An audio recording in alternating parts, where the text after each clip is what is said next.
أنا مرض أنا مرض أنا الداء أتشريه إذا باع copy paste Messi र एम्बापेको बीच यो वर्ल्ड कप भरि नै कपी पेस्ट चलिरहेको थियो। मेसीले त पेनाल्टी मिस गरिदियो। अब यो त कपी पेस्ट नहोला नि, एम्बापेले कहाँ पेनाल्टी मिस गर्छ र?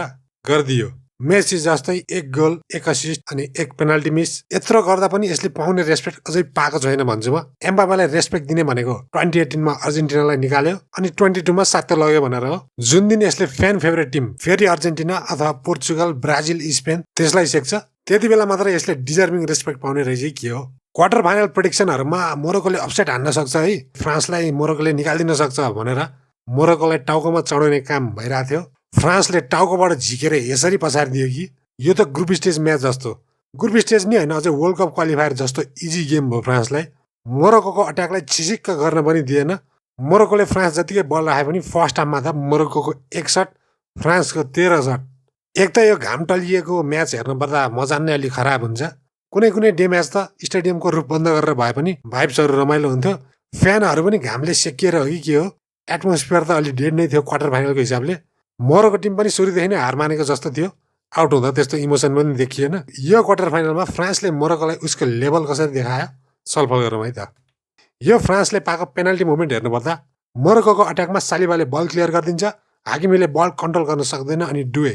फ्रान्सको लाइनअप चेन्ज गरेर बार्कलाको सट्टा डुए ल्याएको थियो। यो डुएको एउटा फाइदा के हो भने यसले डिफेन्डिङ चाहिँ दामी गर्छ। आजकल ट्रेन्ड के छ भने विङ्गरले अट्याक मात्रै गर्न सकेर भएन, एकजना अट्याकमा अलिक कम छ तर डिफेन्डिङ बढी गर्छ भने त्यसलाई नै छानिरहेको हुन्छन् म्यानेजरले। अब यहाँ डुएको बार्कलाभन्दा अट्याक कम छ भनेर त भन्न मिलेन, तर डिफेन्डिङ चाहिँ पक्कै राम्रो छ।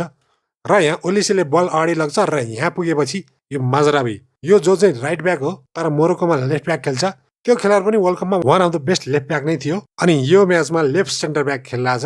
ओलिसेले यहाँनिर पास निकाल्यो भने खत्तम भनेर यसले यहाँ रियलाइज गरिसक्यो र सेन्टर छोडेर एम्बापेतिर डिफेन्ड गर्न जान्छ।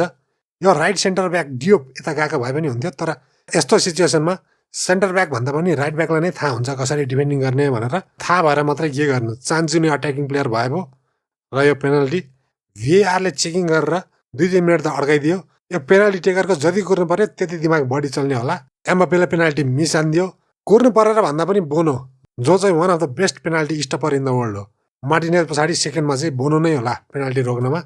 पेनल्टी सेभ भएपछि माजरै खुसीले उफ्रिने भइहाल्यो। बढी बल त मोरोकोले नै राख्यो, तर बल राख्दैमा राम्रो चान्स निस्किन्छ भन्ने हुँदैन। मोरोकोले धेरै जसो अट्याक राइट साइडबाटै गर्छ।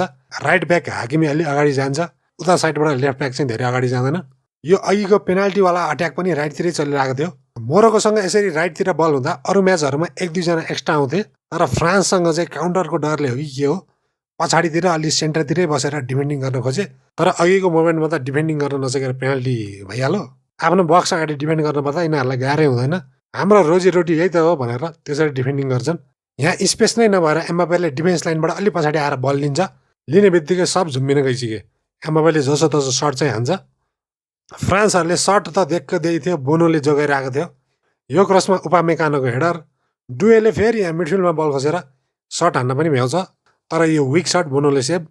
फ्रान्सको फर्स्ट गोल हेर्नुपर्दा एम्बापे यहाँ लेफ्ट विङतिर छ। एक त एम्बापे जहाँ मन लाग्छ त्यहीँ जान्छ, त्यो हिसाबले चाहिँ यो टिममा यो डिक्टेटर नै छ। Striker, left wing, right wing, midfield जता अरूसँग कनेक्सन बन्छ त्यतै गइरहेको हुन्छ।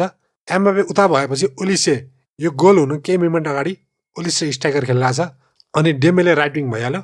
यहाँ डुएले यो बल कन्ट्रोल गरेर जसो तसो एम्बापेतिर फ्लिक हान्न भ्याउँछ र यो पोजिसनबाट यस्तो फिनिस हान्दिएपछि त मोरोको बिचाराले पनि के नै गरोस्, एम्बापे पनि मै हो यहाँको राजा भनेर सेलिब्रेट हानिदिन्छ। अनि मोरोकोले फर्काउन सक्ला त भन्दा भन्दै तुरुन्तै दोस्रो गोल पनि ओलिसेको पासमा डेम्बेलेलाई एम्बापेको फ्लिक, अनि एम्बापेले यहाँ अलिकति लेफ्टतिर रन बनाएर यो तिनटै डिफेन्डर एम्बापेतिर बल जान्छ कि भनेर त्यता डिफेन्ड गर्न जान्छन्, अनि यो डेम्बेले उल्टोतिर गइदिन्छ। अब सब डिफेन्डरले ब्रेक हान्नु पर्यो, स्पेसली त यो माजरावीले ब्रेक हानेपछि फेरि झट्टै उल्टो डिरेक्सनतिर जानलाई गाह्रो हुने भइहाल्यो। अनि डेम्बेलेको सर्ट ब्लक गर्न भ्याउँदैन र डेम्बेलेको पनि गोल। 2-0 गेम एकछिनमै सकियो। त्यसपछि पनि मोरोकोले त खासै चान्स नै निकालेन। फ्रान्सले बरु बार्कोलाको एउटा रन थियो, यो सर्ट वाइड नै जान्थ्यो होला। यो बार्कोलाको फिनिसिङ जुन दिन इम्प्रुभ हुन्छ त्यो दिनदेखि यसले तालका पिट्न थाल्छ।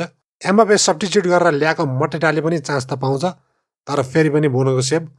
बोनो नभएको भए स्कोर लाइन 4-5 चाहिँ हुनसक्थ्यो है।